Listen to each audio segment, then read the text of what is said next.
Hello, I'm Bill Labaris. I'm the editorial director of the Enterprise CIO Forum, and I'm joined today by the CIO of SUPERVALU, Wayne Shurts, and we're talking about business transformation. Wayne, thank you very much for joining us today on this very important topic. Thanks, Bill. Good to be here. Now, in your view, is business driving IT transformation? Is IT driving business transformation, or is it both? It's a great question. I think it's both. I certainly come from the principles that business should drive IT.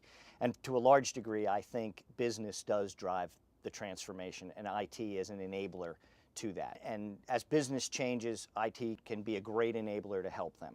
So I think it begins with business. I think what's different in these days is that IT is bringing new possibilities to the game of how to transform the business that needs to be interjected in there. So I really think starting with the business is the most important, but when we understand what it is as a business we're trying to accomplish, you can kind of take an inventory of what's out there in the technology world that will bring new approaches and innovative ways to get that. So I think it's both.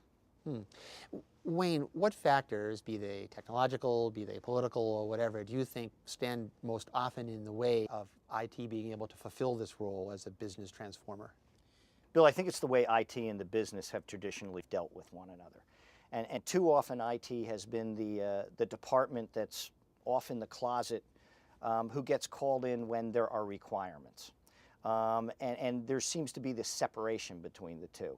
And I think IT really has to be on the forefront of business transformation, and that requires having great relationships with the business, having people who in IT who put business first and technology second, have people who are driven to business outcomes and solutions, not necessarily technology outcomes and solutions. And I think it's our way of working together, and it should be where IT and business transformation are working hand in hand. And as you're working it through teams or tracks of business transformation, IT is embedded in those. And IT is helping make progress all along the way, bringing new ideas to the table and bringing solutions there in a quick time frame and not in a 2-3 year out time frame. I think we need to overcome some barriers that have existed for a long, long time and tear those down and think about IT as being part of the business.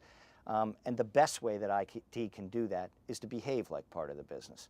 We don't need an invitation. We don't need to clear up to get people to think of us as part of the business. We need to act like it and bring value to the table. And when that happens, great things happen by getting some very smart, very creative IT people working on business transformation issues. So we're talking a pretty tough transition here. It can be tough, but it can be very exciting as well. So what advice might you give to your fellow CIOs today who want to become more strategic, want to enable more business transformation, but sometimes get stuck in a lot of the operational, tactical, day-to-day things? Well, it might be a bit of a radical answer, but mine would be stop it. Stop trying to juggle those two things together. Get a great team behind you. Get people who you trust and who are very good at handling the day-to-day. Unleash them to do it. Stay connected, but empower them to get the day-to-day done, and free yourself up to focus on the business and work with the business and take on the bigger role of business leader. The role of business leader is a very important one, can be transformational to the organization, and it shouldn't be a part-time job. It could be a tough role for a lot of CIOs to transition to in that case. And it can be a very exciting one for them as well. Well, Wayne Shurts, CIO of SUPERVALU, thank you very much for joining us today and giving us those great insights into business transformation. Thanks, Bill. And I'm Bill Labaris, the editorial director of the Enterprise CIO Forum, saying thank you for joining us as well.